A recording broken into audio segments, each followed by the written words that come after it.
tomog'imga bir narsa tiqiladi.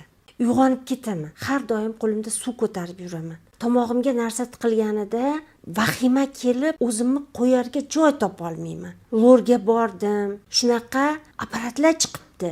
Video kamera bilan tomog'imni menga ko'rsatib berishdi. Sizda nevroz bor, tomog'ingizda hech narsa yo'q deyishsa ham, tomog'imda bir narsa bor degan shikoyatim to'xtayotgani yo'q degan murojaatlarga javob beraman. Ayniqsa xalqimizning ichiga jin kiribdi, tomog'ida tiqilib bildirayotgan ekan degan gaplarni ham bir yoritib bermoqchiman. Mana bugun internet bilan ishlaymiz va globus hystericus, ya'ni globus degani bilasizlar, maktablarda ko'rganmiz. Yumaloq globus bo'ladi.